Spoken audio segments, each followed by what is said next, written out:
ایمان کو تک داؤ پہ لگا رہی ہے۔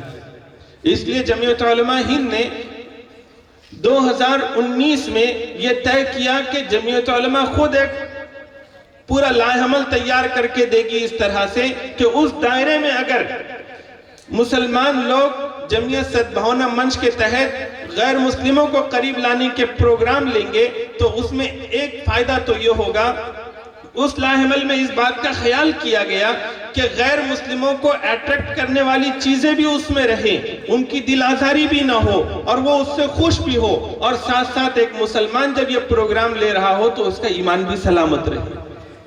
اور یہ ایک وقت کی بہت بڑی ضرورت ہے۔ جذباتی باتیں اور جذباتی انداز یہ آج ہر کسی کو پسند آتا ہے، خاص طور سے جو لوگ زخمی ہوتے ہیں اور ان کو ہر طرف سے گھیرا جا رہا ہوتا ہے، ان کو ٹارگٹ کیا جا رہا ہوتا ہے۔ ایسے لوگوں کے سامنے اگر ان کے حوصلے بڑھانے کے لیے جذباتی بات کی جائے تو آدمی نعرے لگانے سے بھی نہیں چوکتا اور آپے سے باہر ہو جاتا ہے، لیکن ہر وقت میں جذباتی بات کرنا اور آستین چڑھا کر ہی سامنے آنا اور پھر جو بڑھ رہی ہے فرقہ پرستی اس کا احساس نہیں کرتے ہوئے کچھ ایسے اقدامات کرنا، ایسے کام کرنا جس سے دوسرے لوگوں کو بھی نقصان اٹھانا پڑ سکتا ہو، تو یہ چیزیں کوئی ہمارے دین اسلام میں مطلوب نہیں ہے۔ حضور صلی اللہ علیہ وسلم کی پوری سیرت اٹھا کر دیکھیں، حضور صلی اللہ علیہ وسلم مکہ مکرمہ میں ہیں اور وہاں پر آپ نے نبوت کا اعلان فرمایا، اس کے بعد آپ نے دین کی محنت شروع فرمائی۔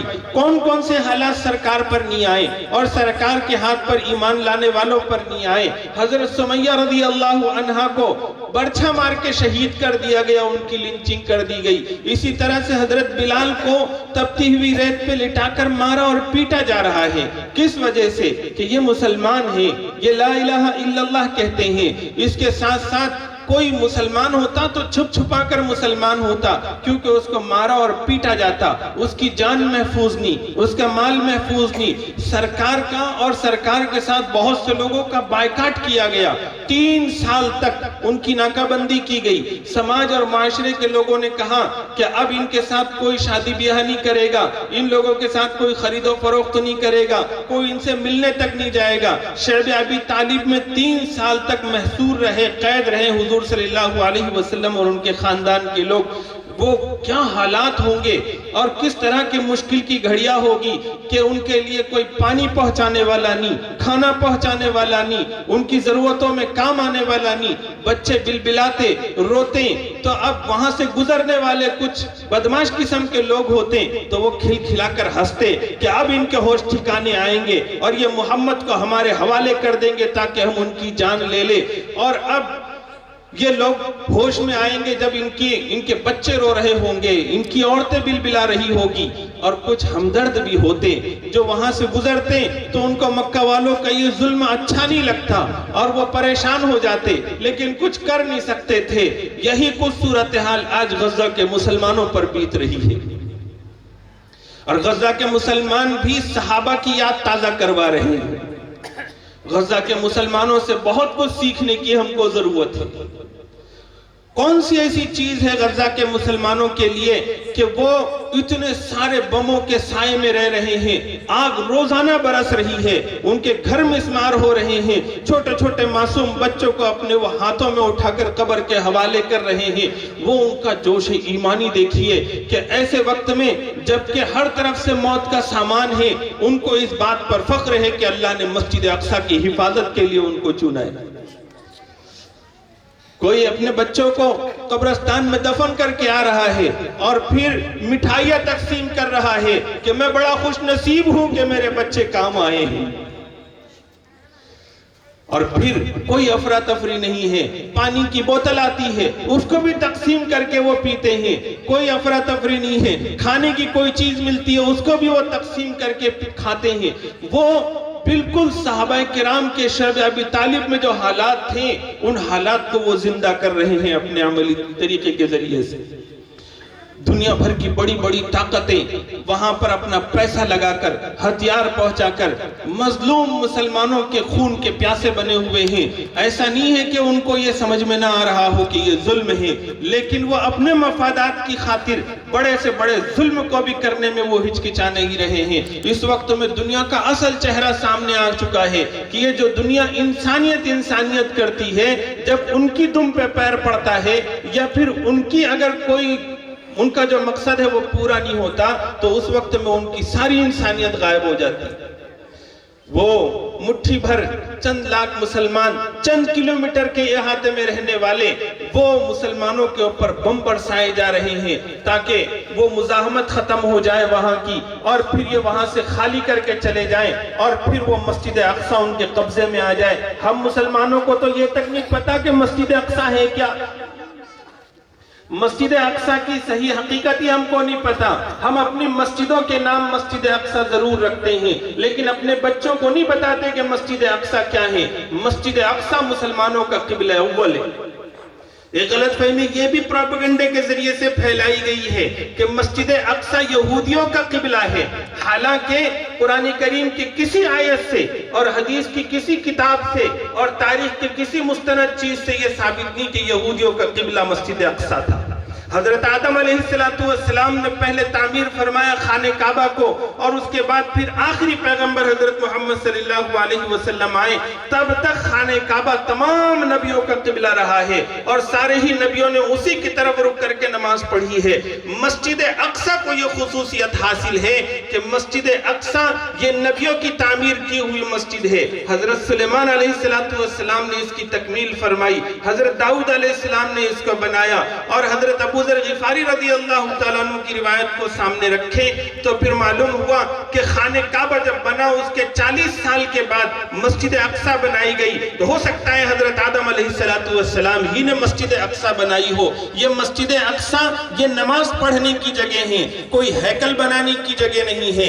یہ مسجد اقصی دینی شرعی لحاظ سے اور تاریخی لحاظ سے یہ مسجد اقصی در حقیقت مسلمانوں کا حق ہے، کیونکہ یہ یہودیوں کا کبھی بھی قبلہ نہیں رہا، اور جو اہل ایمان یہودی تھے حضرت موسیٰ علیہ السلام کو ماننے والے، جب تک وہ حق پر تھے وہ مسجد اقصی ان کا حق تھی، وہ مسجد اقصی میں عبادت کرتے تھے، خانہ کعبہ کی طرف رخ کرتے تھے۔ لیکن جب ان میں بگاڑ آ گیا، اپنی کتابوں میں انہوں نے ملاوٹ کر دی، اور پھر انہوں نے خود ساختہ طریقے پر پھر مسجد اقصی کو ہی انہوں نے قبلہ بنا دیا، اور اس کی پھر وہاں انہوں نے ہیکل سلیمانی کا ایک تصور قائم کیا، اور اس کے ذریعے سے اب وہ چاہتے ہیں کہ وہ ہیکل سلیمانی بنے۔ وہ کانا دجال کو مسیحا سمجھتے ہیں اور اس کا انتظار کر رہے ہیں۔ مسجد اقصی مسلمانوں کا قبلہ اول ہے، اور مسلمانوں کے نبی حضرت محمد صلی اللہ علیہ وسلم نے جب ہجرت فرمائی تو ہجرت سے پہلے بھی خانہ کعبہ کی طرف رک کر کے نماز پڑھی جاتی تھی۔ ہجرت کے بعد اللہ تعالیٰ نے مسلمانوں کے امتحان کے لیے اور کسی خاص حکمت کے تحت 16 اور 17 مہینے مسجد اقصی کی طرف رک کر کے نماز پڑھنے کا حکم دیا۔ مسلمانوں نے اتنے مہینے اس طرف رک کر کے نماز پڑھی۔ دوسرے پارہ جہاں سے شروع ہو رہا ہے، چند صفحات پلٹ کر دیکھیں، آپ کو حقیقت سمجھ میں آئے گی۔ حضور صلی اللہ علیہ وسلم کو بعد میں پھر خانہ کعبہ کی طرف رک کر کے نماز پڑھنے کا حکم دیا گیا۔ دنیا میں کوئی یہ ثابت نہیں کر سکتا پکے سورس سے کہ مسجد اقصی پر دینی اور مذہبی اور عقیدے کے لحاظ سے مسلمانوں کے علاوہ کسی کا حق ہو سکتا ہے۔ تاریخی اعتبار سے اور تکوینی اعتبار سے بھی اگر دیکھیں گے تو وہ عربوں کی سرزمین ہے، اور عرب وہاں پر سالوں سے رہتے چلے آ رہے ہیں۔ 1917 میں جب برٹش گورنمنٹ کی ہمارے یہاں پر بھی حکومت تھی اور وہاں پر بھی حکومت تھی، انہوں نے عرب ممالک کو تقسیم کیا اور وہاں پر اسرائیل کے لوگوں کو لا کر بسایا۔ دنیا کے کونے کونے سے یہودیوں کو چنا، خاص طور سے صہیونی یہودی جن کو ہم اردو میں کہتے ہیں، ان کو چن چن کر لایا گیا اور وہاں بسایا گیا۔ یہودیوں کی یہ جو تنظیم ہے، زیونسٹ جن کو کہا جاتا ہے، صہیونی جن کو کہا جاتا ہے، ان کے بڑے مذموم مقاصد ہے، اور یہ اپنے مذموم مقاصد کے لیے ہر زمانے میں کوشش کرتے رہے کہ وہ ارض فلسطین کو ناپاک کرے، مسجد اقصی کو مسمار کرے، اور پھر پورے جزیرۃ العرب پر کنٹرول حاصل کرے، اور پھر وہ سمجھتے ہیں کہ اس کے بعد وہ مسیح آئے گا ان کا جو یہودیوں کے لیے جائے پناہ ہوگا اور اسی کے ذریعے سے یہودیوں کی پوری دنیا میں سلطنت قائم ہوگی. یہ ان کی اپنی ایک آئیڈیالوجی ہے جو ان کی خود ساختہ ہے. ہمارے نبی صلی اللہ علیہ وسلم نے متعدد حدیثوں کے ذریعے سے یہ خبر پہنچائی ہے کہ قرب قیامت میں دنیا کے کونے کونے سے بگڑے ہوئے یہودی کھینچے کھینچے وہاں مسجد اقصیٰ کے قریب آئیں گے, اور وہاں وہ آئیں گے تو وہ اس لیے نہیں آئیں گے کہ دنیا میں کوئی ان کی حکومت قائم ہونے والی ہے, وہ اپنی موت کے قریب آئیں گے, کیونکہ جب کانا دجال آئے گا تو پھر حضرت عیسیٰ علیہ السلام تشریف لائیں گے اور پھر چن چن کے یہودیوں کا خاتمہ کیا جائے گا. یہ جو مسجد اقصیٰ ہے, یہ مسجد اقصیٰ تاریخی لحاظ سے, شرعی اور دینی لحاظ سے ہمارا قبلہ اول ہے. ہمارے نبی صلی اللہ علیہ وسلم نے اس مسجد میں نماز پڑھنے کی فضیلت سنائی ہے. کیا حضور صلی اللہ علیہ وسلم کسی یہودی قوم کے قبلے کے اندر نہ جا کر نماز پڑھنے کی ہم کو ترغیب دیں گے؟ حضور صلی اللہ علیہ وسلم نے نماز پڑھنے کی فضیلت سنائی. قرب قیامت میں مسجد اقصیٰ کے ارد گرد کی سرزمین ایسی قیمتی سرزمین ہوگی اہل ایمان کے لیے. حدیث میں بتایا گیا کہ ایک مسلمان کو اگر کمان کے سائز کی جگہ بھی ملے گی, تیر کا جو کمان ہوتا ہے اس کی سائز بھی جگہ وہاں پر ملے گی, وہ اپنے لیے اس کو بڑی سعادت اور خوش نصیبی سمجھے گا. اللہ تعالیٰ ان غیرت مند اور ان مسلمانوں کو جو کہ فلسطین میں اپنا خون کا نذرانہ پیش کر کر, اپنے معصوم بچوں کی, عورتوں کی شہادتیں پیش کر کر مسجد اقصیٰ کی حفاظت کی ذمہ داری ادا کر رہے ہیں, اللہ تعالیٰ ان کو جزائے خیر عطا فرمائے, ان کی شہادتوں کو اللہ قبول فرمائے, ان کی قربانیوں کو قبول فرمائے, اور اللہ تعالیٰ اپنی غیبی مدد کا مظاہرہ فرمائے. ہم لوگ یہ سب کچھ دیکھنے کے بعد میں بھی آج بھی ہوش میں نہیں آئے, حقیقت کو نہیں سمجھا کہ دنیا میں چل کیا رہا ہے, اور پھر اس وقت میں ہم کس ڈگر پر کھڑے ہوئے ہیں. ابھی بھی کیا وقت نہیں آیا کہ ہم اپنے اللہ سے تعلق کو مضبوط کریں, اپنے ایمان اور توحید والے عقیدے کو پھر سے مضبوط کریں, اپنے چھوٹے موٹے جھگڑے. سمجھدار قوم کی علامت تو یہ ہوتی ہے کہ بڑے مسئلے سامنے آ جائے تو چھوٹے